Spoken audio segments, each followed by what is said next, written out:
大频道录音大吉，生病了一段时间了，好久没有出现了啊！感谢各位对我的牵挂。那先在这里给大伙儿报个平安啊！确实就是起初很难受，还是比较担心啊，也咨询了一些医生朋友，但他们说这担心完全就是多余啊！就我这个身体强壮如钢铁一般，平时那么热衷于参加体育活动，而且你是一身正气啊，多少还是沾点百毒不侵、病毒退散的特质啊，不会有问题。你就担心啥嘛啊？保持好心情，别着急工作。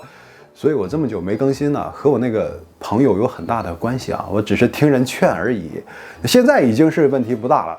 结合今天的内容呢，我也是明白了一件事情啊，相比于身体上的伤病呢，会通过我们强大的免疫系统去修复，慢慢康复。那心理问题如果没有被重视啊，问题只会越来越大。2022年末的韩国一起轰动的连环杀人事件，我们从凶手日常的一系列举动啊，就能看出这人心理很不健康，并存在很严重的人格障碍。我结合整理到的资料带你梳理韩国李基英事件。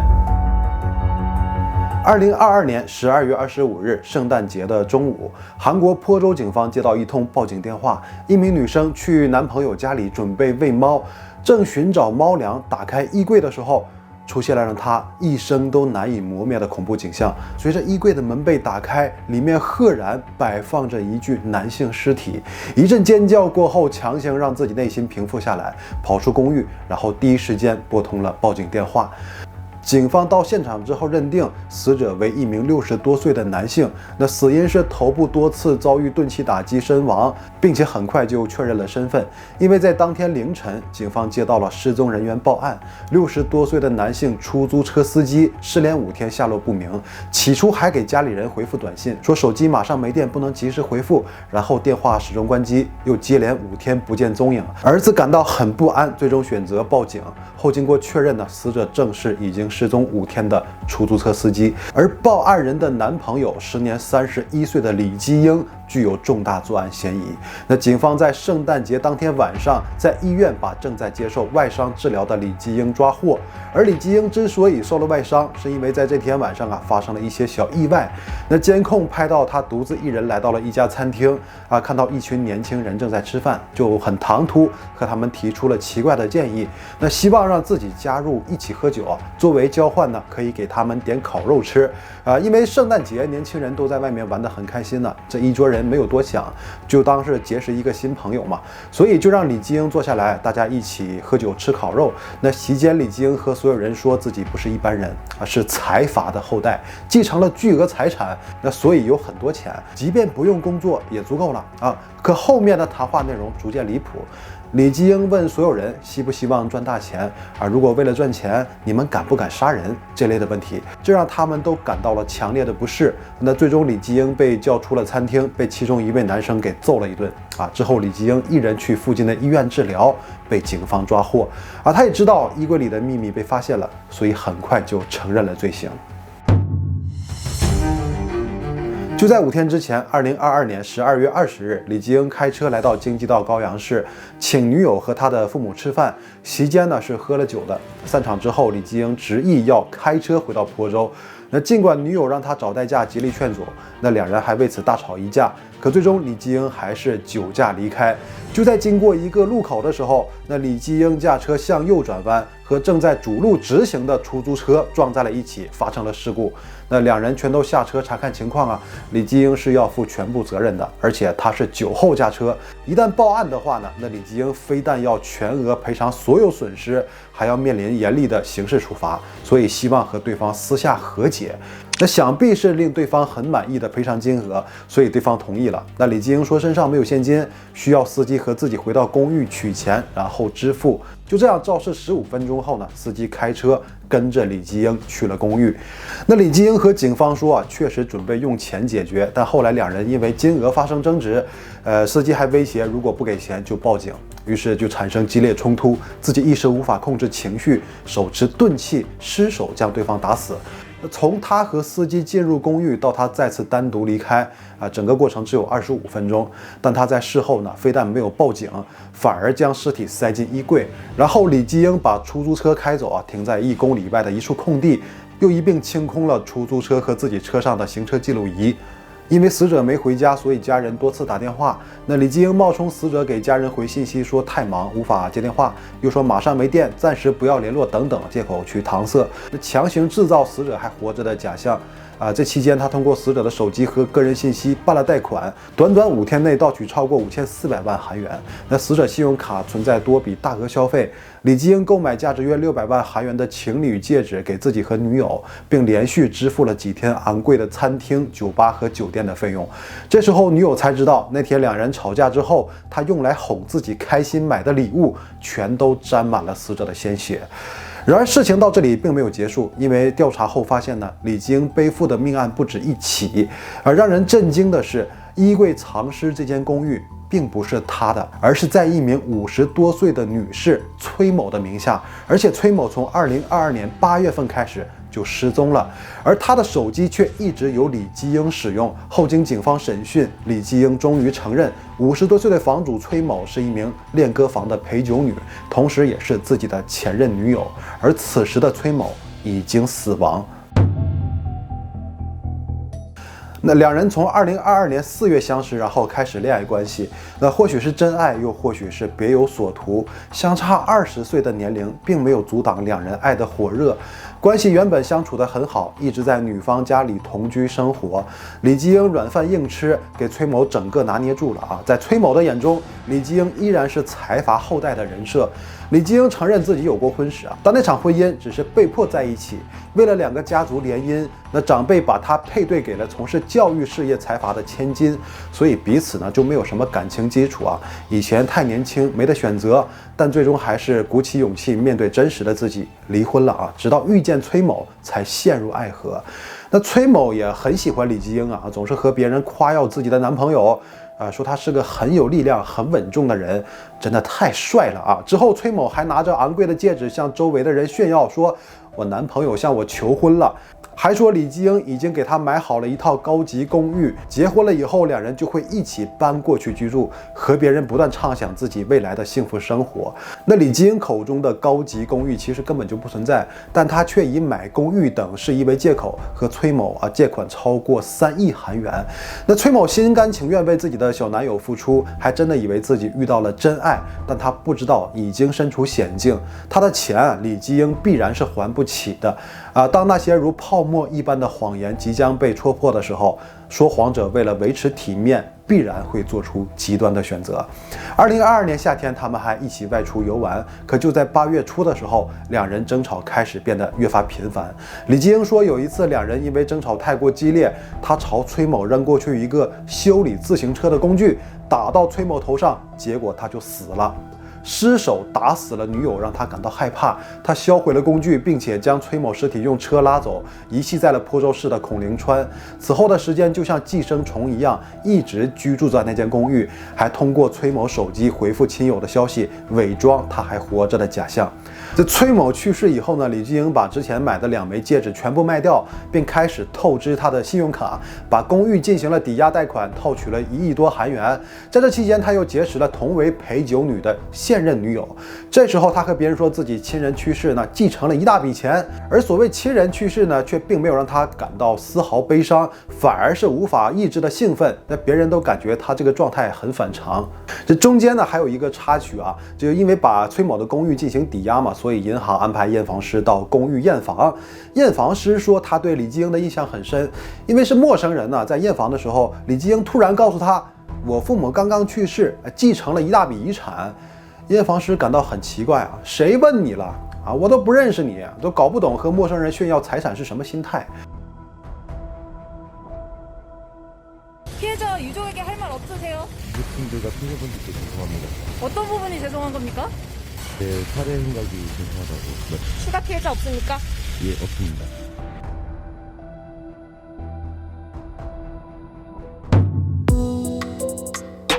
那警方根据李继英的描述寻找崔某遗体，在遗弃尸体的河段开展了搜索多次带他到现场指认，可李继英一直改变供词，每次指认的地点都不一样，只说记忆很模糊，不记得准确的遗弃地点，所以一直没有任何线索。而犯罪专家认为李继英是在故意戏耍警方，如果崔某被找到呢，会让自己更多的谎言暴露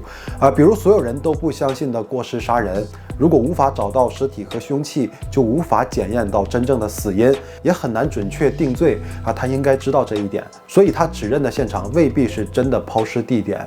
关于崔某的遗体，警方依然在寻找，但依旧困难重重。那根据最新的一份报告，除了李继英之外呢，警方在公寓还提取到了4个不同的 DNA 样本，其中男性 DNA 是那名出租车司机的，另外3名女性的 DNA， 一个是死者崔某，另一个是报案人女友，还有一个女性 DNA， 他们现在无法确定身份，而且在李继英的身上还发现属于其他失联女性的手机，一个未知 DNA， 一个失联女性是否是同一个人？最重要的，是否安全成为了警方最关心的事情。没人知道在李继英身上究竟还有多少不为人知的秘密。他们也积极比对全国范围的失踪人口报案，并全面调查李继英的人际关系。这一调查发现，在2022年的1年内，那李继英与380多人取得过联系，这完全是超出正常人脉关系的程度。而且和他有关的人大多都是在娱乐场所工作，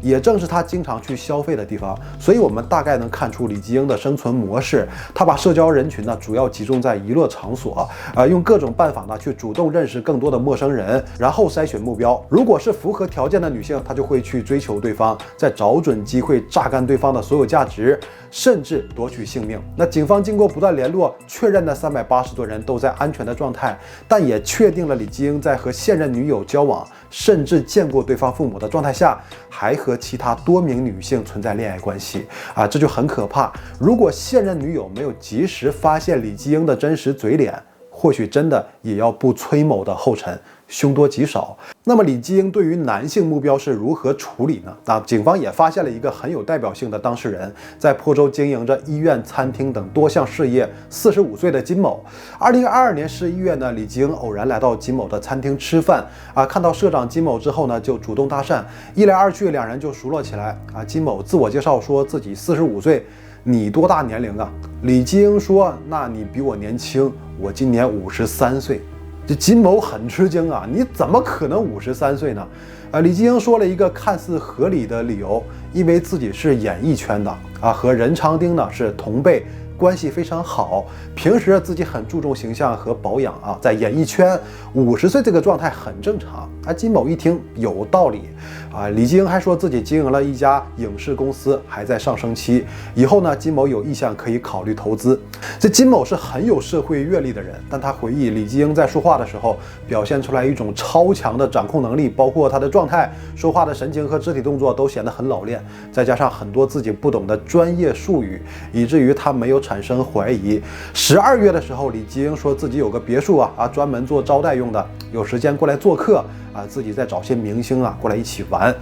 到这个时候他还信以为真，直到李继英被捕后，警方的电话打到他这儿，才知道被李继英给骗了。他不敢想象如果自己赴约会遭遇什么。2022年末，事件被媒体曝光之后呢，直接引发了轰动，因为李继英存在着连环杀人的重大嫌疑，并且他的这个目标群体非常广泛，威胁着每一个民众的安危，所以他的肖像被警方允许公开，而关于李继英的基本信息也被披露。李继英1991年出生于韩国京畿道坡州市，那从小他就展现出了很爱说谎的性格，上中学的时候就骗朋友们说自己母亲有残疾无法工作，然后就向很多人借钱，拿到钱之后呢就会去喝酒买新衣服，被人发现之后呢，这个信誉直线下降，没人愿意和他过多接触爱说谎的性格让身边的人都没有好印象。服兵役的时候也一直在吹嘘自己的家境很富有，说自己已经结婚，服兵役前在马来西亚生活，但通过平时观察怎么看都不像是很有钱的样子，甚至还和其他同辈的战友借钱。2013年5月，李继英在首尔马浦区醉酒驾驶车辆被警方查处。4个月后的2013年9月，再次酒后驾车，在仁川的一条公路上呢，顶着一名警察开出去大约2公里。那警察冒着生命危险拔掉钥匙，强行让车停下来，结果他把警察的手给咬伤。由于还在服役期间，他是在军事法庭受审，那包括无证酒后驾驶、妨碍执行公务等。2013年10月被判处1年0.6个月的监禁。并被迫退伍。大概就是从这个时候开始啊，他和别人接触的时候就给自己冠上财阀后代的人设。2017年，他在坡州的一家人力事务所工作了6个月左右，在那里工作的时候呢，也说过这样的话，那自己曾被派去伊拉克作战，但去那里啊也只是为了镀金，因为家里是建设企业的代表啊，法人，父亲也是人力事务所的社长啊，来这里工作只是为了体验和学习。那这些经历啊，都是为了以后继承家业。那李基英有过2次婚姻，他曾说在第1次婚姻关系中呢，自己有个儿子，但后来被证实是在说谎，孩子是他朋友家的。第2段婚姻是在2018年，但不久之后他再次离婚。那在周围的邻居来看，他好像是个不用工作的年轻人啊，总能看到他悠闲的在楼下遛狗，但平时表现得很正常啊，脸上时常挂着微笑，和每一个邻居长辈主动问候打招呼。那印象中是彬彬有礼的阳光大男孩，可邻居们不知道啊，这个男孩的恶行还在持续。2018年12月，在坡州依然是酒后驾车撞上一辆出租车，造成2人受伤，后被判处8个月监禁，缓刑2年。2019年11月，还处在缓刑期的他又在光州醉酒驾驶，在喝醉酒的状况下呢，行驶了30公里，被判处有期徒刑1年，最终服刑到2020年12月才出狱。尽管因为酒驾问题被处理过多次，甚至服刑，但依旧没让他改掉这个毛病。